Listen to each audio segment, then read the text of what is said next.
तो यहाँ पे जो हमारा टॉपिक है ये है केनेजियन साइकोलॉजिकल लॉ ऑफ डिमांड।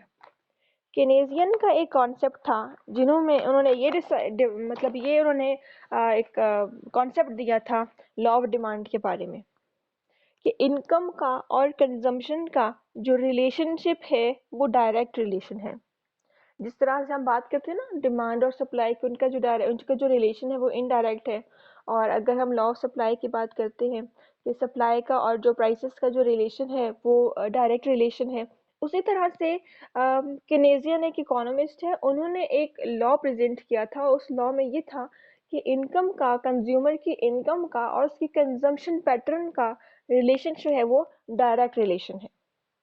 अब डायरेक्ट रिलेशन किस तरह से, मतलब पॉजिटिव रिलेशन है। अगर एक चीज बढ़ती है तो दूसरा फैक्टर भी इंक्रीज होते हैं। यहाँ पे हम एग्जांपल ले सकते हैं कि अगर इनकम इंक्रीज होती है किसी कंज्यूमर की तो उसका हम कह सकते हैं कि उसका जो कंजम्पशन पैटर्न है वो भी इंक्रीज हो रहा है। इनकम के बढ़ने से वो अपनी कंजम्पशन भी इंक्रीज कर रहा है, लेकिन उस रेट से नहीं कर रहा जिस रेट से इनकम इंक्रीज हो रही है। इनकम अगर किसी इंसान की 1000 रुपीज इंक्रीज हुई है तो शायद उसकी जो कंजम्पशन है वो इंक्रीज हो 800 यूनिट्स। 1% इंक्रीज हुई है, इनकम अगर 1% इंक्रीज हुई है तो कंजम्पशन पैटर्न भी इंक्रीज हुआ है, लेकिन शायद 0.5% से हुआ है, या फिर हम कह सकते हैं 0.8% से हुआ है। तो मतलब जिस रेट से इनकम इंक्रीज हो रही है कंजम्पशन भी इंक्रीज हो रहा है, लेकिन उस रेट से इंक्रीज नहीं हो रही कंजम्पशन।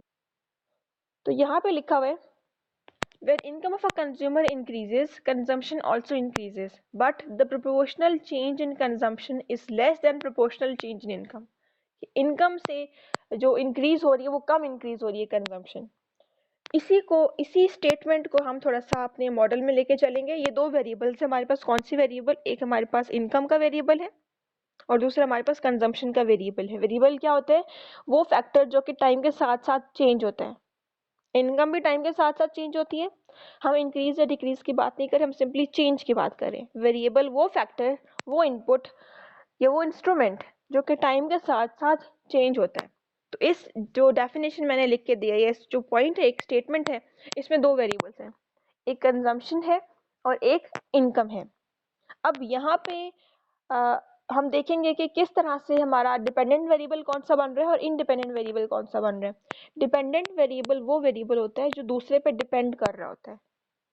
इटसेल्फ वो चेंज नहीं हो सकता, लेकिन वो दूसरे फैक्टर पे डिपेंड कर रहा होता है। इंडिपेंडेंट वेरिएबल वो वेरिएबल होता है जो कि किसी फैक्टर पे डिपेंड नहीं करता। अगर यहाँ पे हम अपनी एग्जांपल लेते हैं इनकम और कंजम्पशन की, तो आप में से कोई बता सकता है कि इनकम और कंजम्पशन में कौन सा वेरिएबल डिपेंडेंट होगा और कौन सा वेरिएबल इंडिपेंडेंट होगा? मतलब कंजम्पशन जो है वो डिपेंड कर रही है इनकम पे। अच्छा, अब इसी तरह से चलते हैं, हम एक रिग्रेशन, सिंपल रिग्रेशन लाइन को एस्टिमेट करते हैं। वो तो एक फंक्शन हमने डिफाइन किया, उसी फंक्शन का हम क्वेश्चन करेंगे, लेकिन उससे पहले सिंपली एक मैथमेटिकल इक्वेशन को हम एक्सप्लेन करने लगे। हमने यहाँ पे करनी है रिग्रेशन लाइन। रिग्रेशन लाइन क्यों यूज की जाती है? अपने वेरिएबल्स को या अननोन पैरामीटर्स जो हमारे पास होते हैं उनको फाइंड करने के लिए। यह रिग्रेशन लाइन हमारे पास जो एक इक्वेशन बनाते हैं हम, उसमें जो अननोन पैरामीटर्स होते हैं, वेरिएबल तो हमारे पास होते हैं, अननोन पैरामीटर्स होते हैं, हम उनको फाइंड करने के लिए।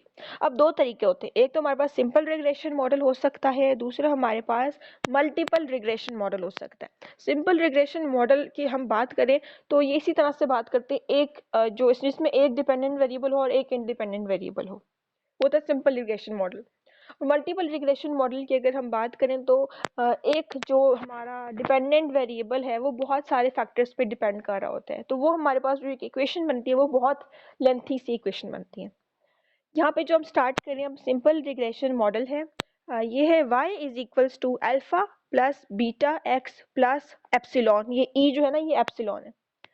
अब इनको डिफाइन करते हैं, ये क्या चीज़ है? y जो है ये हमारे पास डिपेंडेंट वेरिएबल है, मतलब डिपेंडेंट वेरिएबल को आप इक्वेशन के लेफ्ट साइड पे लिखते हो। यहाँ पे अगर हम अपनी एग्जांपल लें, अपने इस क्वेश्चन की जो हमने स्टेटमेंट लिखी है उसकी एग्जांपल है, तो हमारे पास डिपेंडेंट वेरिएबल जो है वो y है या c है। उसके बाद दूसरा वेरिएबल हमारे पास क्या है इस इक्वेशन में? x हमारे पास क्या है? इसको हम कहते हैं हमारा इंडिपेंडेंट वेरिएबल है, जो कि इंडिपेंडेंट किसी पे डिपेंड नहीं करता। यहाँ पे हम कह सकते हैं कि कंज्यूमर की इनकम जो है वो इंडिपेंडेंट वेरिएबल है। और ये जो अल्फा और बीटा है, इसको अल्फा और बीटा भी लिखते हैं अक्सर, ए और स्मॉल ए और स्मॉल बी भी लिखा जाता है। इसको हम कहते हैं, ये हमारे पैरामीटर्स हैं। कौन से पैरामीटर? ए को हम कहते हैं इंटरसेप्ट है और बी को हम कहते हैं स्लोप है। इंटरसेप्ट क्या शो करता है कि हमारे पास जो भी एक लाइन कंस्ट्रक्ट होती है अपने वेरिएबल्स, अपने डेटा के जरिए, वो किस पॉइंट पे, कहाँ पे एक्सेस को टच कर रही है। इंटरसेप्ट हमें ये बताता है, मतलब इंटरसेप्ट की जो वैल्यू आती है ना, हमारी लाइन एक्सेस के उस पॉइंट को टच कर रही होती है। उसके बाद जो स्लोप है, जो बी है, ये बीटा है, उसको हम स्लोप कहते हैं। वो ये बताती है कि हमारी जो लाइन है वो कितनी स्टीप है, ये कितनी फ्लैट है। जो हमारा कर्व बनता है, जो डेटा के अकॉर्डिंग हमारी एक लाइन बनेगी, यहाँ पे चूंकि हम अगर बात करें अपनी केनेजियन साइकोलॉजिकल लॉ की, तो यहाँ पे पॉजिटिवली स्लोप लाइन बनेगी, तो वो कितनी स्टीप है या कितनी फ्लैट है हमें पता चलेगा स्लोप से।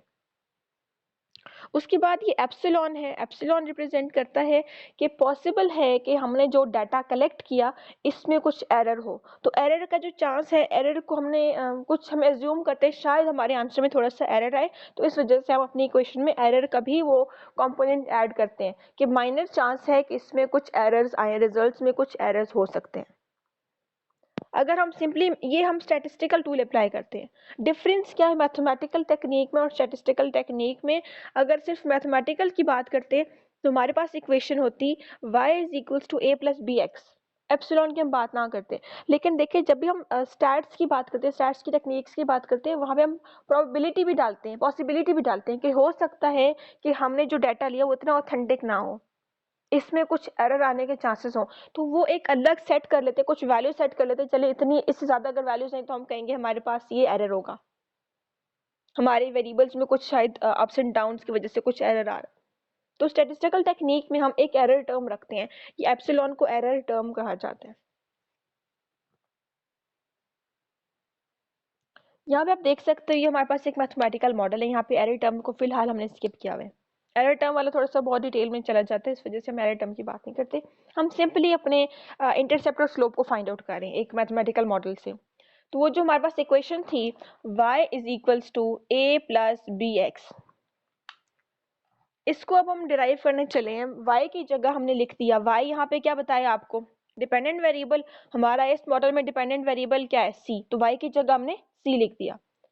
a हमारे पास एज इट इज, b हमारे पास अलग पैरामीटर था, और x की जगह हम क्या लिखेंगे, हमारा इंडिपेंडेंट वेरिएबल। ये जो आप देख रहे हो बी वाई के साथ एक पॉजिटिव साइन है, a प्लस बी वाई, तो ये जो बीच में प्लस है ना, ये पॉजिटिव साइन है, ये रिप्रेजेंट कर रहे हैं इस मॉडल में, ये रिप्रेजेंट कर रही है पॉजिटिव साइन कि कंजम्पशन का, और वाई के साथ, वाई को हम इनकम प्रेफर करते हैं ना, वाई का मतलब होता है हमारी इनकम है, तो कंजम्पशन और इनकम का जो रिलेशनशिप है वो पॉजिटिव रिलेशन है। यहाँ पे अगर कोई ऐसा वेरिएबल होता, या यहाँ पे मैं a माइनस बी वाई लिख देती, तो वो ये रिप्रेजेंट करता है y और कंजम्पशन का जो रिलेशन है वो नेगेटिव रिलेशन है। ये कंजम्पशन और इनकम की बात हो रही है, उसी मॉडल, उसी स्टेटमेंट को हम कंस्ट्रक्ट कर रहे हैं, मॉडल की तरफ जा रहे हैं। तो c is equal to a plus B Y represent कर रहा है कंजम्पशन और इनकम का रिलेशन पॉजिटिव है, क्योंकि इनके साइन जो है, इनकम का साइन जो है वो पॉजिटिव, दोनों तरफ पॉजिटिव साइन है। फिर उसके बाद आपको डाटा दिया जा रहा है, एक C का डाटा है, C आपकी कंजम्पशन पैटर्न है, और एक Y का डाटा है, Y आपकी इनकम पैटर्न है। तो C आपका कंजम्पशन है, C हमारी कंजम्पशन मतलब डिपेंडेंट वेरिएबल था, इसके साथ आप लिख लीजिएगा डिपेंडेंट वेरिएबल, और ब्रैकेट में आप इसको Y भी लिख सकते हैं। जो हम अपनी मेन इक्वेशन की तरफ चलें, C डिपेंडेंट वेरिएबल है ना, तो आपकी डिपेंडेंट वेरिएबल जो है वो y है यहाँ पे, तो हम इस वैल्यूज के अकॉर्डिंग, इस इक्वेशन के अकॉर्डिंग हम उसको आइडेंटिफाई करेंगे। इसलिए मैं बता रही हूँ, बार बार उससे यहाँ पे कंपेयर करी हूँ ताकि आप कंफ्यूज ना हो अपनी कैलकुलेशंस में। इस क्वेश्चन को भी हमने सॉल्व करना है वो उन 5 स्टेप्स के अकॉर्डिंग सॉल्व करना है। सबसे पहले हमने वेरिएबल्स को आइडेंटिफाई किया, सेकेंडली डाटा कलेक्ट किया, आपको डाटा भी गिवन हो गया, आपने वेरिएबल्स भी आइडेंटिफाई कर लिया, आपने डिसाइड कर लिया कि किसको मैंने डिपेंडेंट लेना है, किसको इंडिपेंडेंट लेना है। सेकेंड था डाटा आपने कलेक्ट कर लिया। थर्ड था स्पेसिफिकेशन ऑफ मॉडल, मॉडल आपने कंस्ट्रक्ट कर लिया। फोर्थ है estimation of parameters of model and there interpretation. अब आपके मॉडल में जो पैरामीटर्स हैं आपने उनको एस्टिमेट करना है, उनको फाइंड आउट करना है। तो मॉडल के जो पैरामीटर्स हैं वो हमारे पास एक ए है और एक बी है, दोनों के फॉर्मूले आप लोगों को गिवन है। आप लोगों ने इन फॉर्मूलाज के अकॉर्डिंग उस क्वेश्चन को सॉल्व करना है।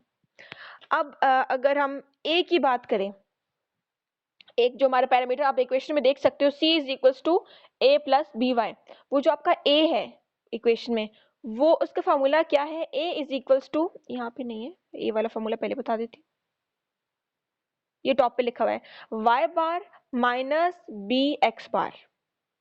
y बार क्या होते हैं, याद है किसी को? फिर से रिपीट कर देती हूँ, a का फॉर्मूला जो हमने पढ़ा है वो है y बार माइनस बी एक्स बार।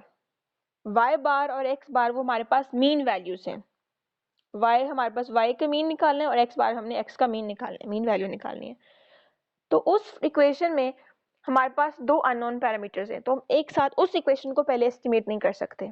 पहले हम b की वैल्यू, b की फॉर्मूला देखते हैं कि b का फॉर्मूला क्या होता है। इसमें अब देखें, इसमें a कहीं पे भी नहीं है, मतलब हम इसको एस्टिमेट पहले कर सकते हैं। हमारे पास b की वैल्यू आ जाएगी, इस वैल्यू को वहां पुट कर देंगे। तो b का जो फॉर्मूला होता है, n हमारे पास नंबर ऑफ ऑब्जर्वेशन होती हैं जिसको मल्टीप्लाई करेंगे सम ऑफ एक्स वाई से, फिर माइनस करेंगे sum of x multiply by sum of y whole divided by n multiply by sum of x square minus sum of x का whole square. अब किस तरह से लेके चलना है, ये फॉर्मूला आपने देखना, ऑब्जर्व करना है और इस फॉर्मूले के अकॉर्डिंग आपने अपने क्वेश्चन को सॉल्व करना है। आपके पास सिर्फ वैल्यूज गिवन है c की और सिर्फ वैल्यूज गिवन है y की। जो c है आपके पास, उसको हमने बात की है कि वो y है, c की जगह आप y भी लिख सकते हो, और जो आपकी इनकम है वो आपका इंडिपेंडेंट वेरिएबल है और उसकी जगह आप x भी लिख सकते हो। तो उस तरह से हम सबसे पहले आप फॉर्मूला देखें, summation of X Y. Summation of X Y का मतलब है एक्स और वाई आपस में मल्टीप्लाई होंगे और फिर उनका सम होगा। एक्स वाई या सी वाई इनको आपस में मल्टीप्लाई किया, 6 मल्टीप्लाई बाय 50 हमारे पास 300 आ गया, 7 मल्टीप्लाई बाय 60 हमारे पास 420 आ गया, 8 मल्टीप्लाई बाय 65 हमारे पास 520 आ गया। अब ये जो सारी सी वाई वाली वैल्यूज हैं, जिसको हम एक्स वाई भी कह सकते हैं, इन सब का अगर हम सम ले लें तो हमारे पास बनेगा 7822। तो ये जो हमारे पास वैल्यूज आई हैं, देखें x और y को मल्टीप्लाई किया और फिर उनका सम लिया, ये रिप्रेजेंट करे n मल्टीप्लाई बाय, या n is the sum of x of y। x of y में आपस में आप देख सकते हो यहाँ मल्टीप्लीकेशन हो रही है, और फिर मल्टीप्लाई करके x और y को मल्टीप्लाई करके हमने उनका सम ले लेना है। हमारे पास समेशन एक्स वाई आ गया 7822, हमारे पास ये है। उसके बाद आप देख सकते हो sum of x multiply by sum of y, मतलब x की जो वैल्यूज आ रही हैं आपके पास, वो वैल्यूज उनको मल्टीप्लाई कर देना है y की वैल्यूज के साथ। मतलब c की जितनी वैल्यूज हैं उन सबको सम कर दें तो वो सम ऑफ x बनेगी, ये सम ऑफ y बनेगी। इसी तरह से y की जो वैल्यूज हैं उनको हम ऐड कर दें तो वो हमारे पास सम ऑफ y या सम ऑफ x बन जाएगा। सम ऑफ c हम करेंगे, जिसको हम y कह रहे हैं, उनको ऐड करेंगे तो हमारे पास 98 बन जाएगा। और जिसको हम y जो हमारे पास x है, इनकम जो हमारे पास है, उन सबको अगर हम ऐड कर देंगे तो सम ऑफ y बन जाएगा। तो एक का आंसर 98 है, एक का आंसर 592 है। इन दोनों को मल्टीप्लाई कर देंगे, इनकी जगह लिख दें। सम ऑफ x की जगह लिख दें, हमारे पास x था, इनकम था, 592 लिख दें, मल्टीप्लाई सम ऑफ y, हमारे पास कंजम्पशन था, 92 लिख दें। मल्टीप्लाई हो रहे हैं, पुट करें हम फॉर्मूला, वैल्यूज पुट करें फॉर्मूले में। उसके बाद आप डिनोमिनेटर में देखें, एक सेकेंड, डिनोमिनेटर जो हम बात कर रहे थे इसके डिनोमिनेटर की, n summation x square minus summation x का होल स्क्वायर।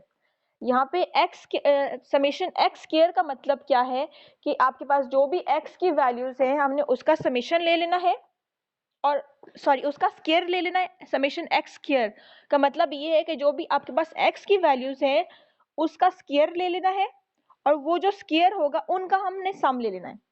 पहले स्क्वायर लेके उसका सम लेना है। दूसरा जो हमारे पास समेशन x का होल स्क्वायर है, यहाँ पे ये बता रहे हैं आपको कि पहले समेशन x आपने लेना है, जो x की वैल्यूज होंगी उनको ऐड करना है, फिर उसका आपने स्क्वायर लेना है। इसके अकॉर्डिंग हम अपना क्वेश्चन सॉल्व करते हैं। x स्क्वायर हम बात करें y की, ठीक है। तो यहाँ पे ऊपर हमने न्यूमिनेटर में क्वेश्चन अपनी वैल्यूज फाइंड आउट कर ली। अब डिनोमिनेटर में कहता है n समेशन x स्क्वायर है। n हमारे पास वही नंबर ऑफ ऑब्जर्वेशंस है, एक्स स्क्वायर, हमने सबसे पहले एक्स की जो वैल्यूज है उसका स्क्वायर लेना है। आप देख सकते हो वाई का स्क्वायर लिया हुआ है, इसके पास हमारे पास एक वैल्यू आ चुकी है। समेशन वाई स्क्वायर, हमने सबसे पहले वाई स्क्वायर लिया, अलग कॉलम, लास्ट वाला कॉलम बना, और इन सब का हम सम करेंगे तो समेशन वाई स्क्वायर हमारे पास बनेगा। इसको हमने पुट कर देना यहाँ पे और इसको मल्टीप्लाई कर देना है 8 से। 8 मल्टीप्लाई बाय 45280, यहाँ पे हम देख सकते हैं। फिर माइनस हो रहा है फॉर्मूले के अकॉर्डिंग समेशन एक्स का होल स्क्वायर। समेशन एक्स हमारे पास y है, तो y समेशन का मतलब सारी y की वैल्यूज का सम कर देना। तो हम सारी y की वैल्यूज को सम कर देंगे तो 592 हमारे पास आंसर आ जाएगा। इस पे स्क्वायर अप्लाई करना है। जब हम सॉल्व करेंगे इसको तो हमारे पास जो वैल्यू आ रही है b की वो 0.38 है। यहाँ पे हम देख सकते हैं तो हमारे पास b की वैल्यू आ चुकी है। अब हम चलेंगे अपनी a की वैल्यू की तरफ। एक पैरामीटर हमने फाइंड आउट कर लिया, अब दूसरा पैरामीटर हमने फाइंड करना है। दूसरे पैरामीटर का फॉर्मूला क्या है, a is equals to Y bar minus B X bar. तो वाई बार हमारे पास क्या होता है, हमारे पास वाई बार हम कह सकते हैं, हमने अपनी कंजम्पशन को लिया था वाई, तो कंजम्पशन का जो वाई बार है कैसे फाइंड आउट करते हैं, sum of Y divided by N. तो सब हमने वाई की वैल्यूज को, जो सी की वैल्यूज हैं, जो हमारे डिपेंडेंट वेरिएबल है, उन सबको ऐड करके डिवाइडेड बाय हम नंबर ऑफ ऑब्जर्वेशंस कर देंगे। तो 98 डिवाइडेड बाय 8, हमारे पास आंसर आ जाएगा वाई बार का 12.25। इसके बाद हमने एक्स बार करना है। एक्स बार जो कि हमारी इनकम थी, हम सबसे पहले उसको सम करेंगे। जो फार्मूला होता है वाई बार का या एक्स बार का, एक्स बार का फार्मूला होगा sum of X divided by N. X की सारी वैल्यूज को ऐड करना है, 592 आंसर आएगा, उसको डिवाइड कर देना है नंबर ऑफ ऑब्जर्वेशंस के। तो यहाँ पे हम एक्स की जो एक्स बार की जो वैल्यू आपके पास आ रही है वो 74 है। अब पुट करेंगे वैल्यूज को हम अपने स्टेट इक्वेशन में। a is equal to Y bar minus B X bar, तो यहाँ पे y बार जो 12.25 था माइनस कर दिया, b इंटू एक्स बार, b की वैल्यू जो थी 0.38 हमने पीछे ड्राइव की, और x बार की जो वैल्यू है वो 74 है। सॉल्व करेंगे तो हमारे पास आंसर जो आएगा वो है a इज इक्वल टू 15.87। यहाँ तक किसी को कोई प्रॉब्लम? उसके बाद यहाँ पे आप देख सकते हो इसकी थोड़ी सी इंटरप्रिटेशन है। इंटरप्रिटेशन क्या बताती है, the estimation result regression line shows results according to theory showing a positive relationship between consumption and income। हम बात करें कंजम्पशन और इनकम की, हमने देखा हमारे पास A जो है वो हम उसको कह रहे थे हमारे पास इंटरसेप्ट था, और B जो थी वो हमारे पास स्लोप थी। स्लोप भी हमारे पास जो है वो भी पॉजिटिव आंसर आया था। B जो कि स्लोप थी वो भी हमारे पास 0.38 आंसर आया था, और A जो हमने फाइंड किया है वो हमारे पास 15.87 है। इंटरसेप्ट और स्लोप दोनों हमारे पास पॉजिटिव हैं। ये रिप्रेजेंट कर रहा है जो थ्योरी के अकॉर्डिंग हमने स्टडी किया था इनकम और कंजम्पशन का रिलेशनशिप, तो वो पॉजिटिव या डायरेक्ट रिलेशन है। हमने जो थ्योरी है उसको एस्टिमेट किया है, उसके पैरामीटर्स में बता रहे हैं। जो एक लाइन बनेगी, स्लोप हमने बात की थी ना कि कितनी स्टीप या कितनी फ्लैट लाइन है, तो पॉजिटिव वैल्यू है हमारे पास स्लोप की भी, तो वो जो लाइन है वो एक स्टीप कर्व होगा और पॉजिटिव कर्व होगा। उसी तरह से ए इंटरसेप्ट है, अगर वो इंटरसेक्ट कर भी रहा है तो वो पॉजिटिवली स्लोप को इंटरसेक्ट करेगा। एक्स एक्सिस या वाई एक्सिस की जिसको भी इंटरसेक्ट करे लाइन पे, तो वो पॉजिटिव में इंक्रीजिंग ट्रेंड में इंटरसेक्ट करेगा।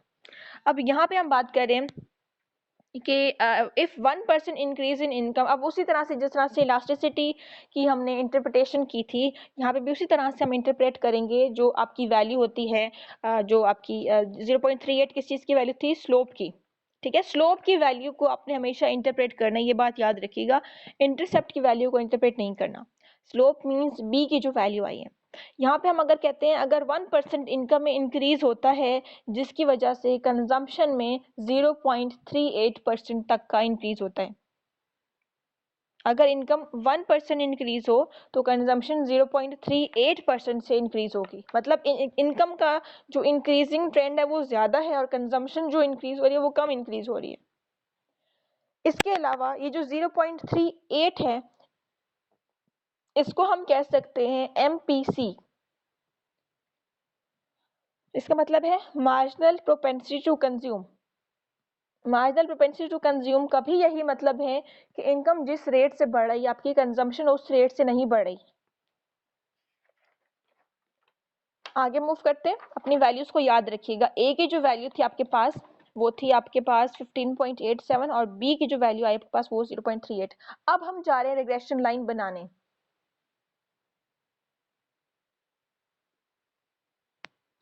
C is equal to A plus B X. A हमारे पास ये मॉडल मैंने फिर से रिपीट करके लिख दिया है। यहाँ पे आप देख सकते हो ए की जगह हम लिखेंगे 15.87 जो हमने ए पैरामीटर को फाइंड आउट किया था, प्लस बी की जगह हम लिखेंगे 0.38। हमारे पास स्टेटमेंट बनेगी C is equal to 15.87 plus 0.38y। ये हमारे पास एक रिग्रेशन इक्वेशन बन गई है। अब हमने तो b की वैल्यू वहां से भी फाइंड कर ली और इस तरह से भी हम अपना मार्जिनल प्रोपेंसिटी टू कंज्यूम भी फाइंड आउट कर सकते हैं। मार्जिनल प्रोपेंसिटी टू कंज्यूम क्या होता है कि जिस रेट से आपकी इनकम बढ़ रही है उसी रेट से आपकी कंजम्पशन नहीं बढ़ रही, ये होता है मार्जिनल प्रोपेंसिटी टू कंज्यूम। ये कंजम्पशन पैटर्न आपका कम रेट से बढ़ रहा है। अब इसमें आप एमपीसी को दूसरा तरीका क्या फाइंड करने का, जो आपकी कंजम्पशन इक्वेशन है, आपको ये सिर्फ समझा रही हूँ, इसको सॉल्व करने की जरूरत नहीं है। जो भी क्वेश्चन अगर मैं डिमांड करूंगी, अगर मैंने क्वेश्चन में मेंशन किया एमपीसी निकालो तो तब अपने करने, वरना फिर इसकी जरूरत नहीं है। एमपीसी किस तरह से फाइंड आउट किया जाता है, आपकी जो कंजम्पशन इक्वेशन होती है हमारे पास जो है C is equal to 15.87 plus 0.38। आपने क्या करना है, इसका पार्शियल डेरिवेटिव लेना है with respect to income, means consumption का पार्शियल डेरिवेटिव लेना है विद रिस्पेक्ट टू इनकम। तो फर्स्ट 15.87 के साथ कोई वेरिएबल नहीं है, इनकम नहीं है, तो ये जीरो हो जाएगा। 0.38 के साथ इनकम है तो इस पर जब पार्शियल डेरिवेटिव अप्लाई करेंगे तो हमारे पास सिर्फ 0.38 रहेगा। तो इस तरह से हम देख सकते हैं 0.38 जो बी की भी वैल्यू थी और उस वैल्यू को हम मार्जिनल प्रोपेंसिटी टू कंज्यूम भी कह रहे हैं अपने इस क्वेश्चन में। फिर उसी के साथ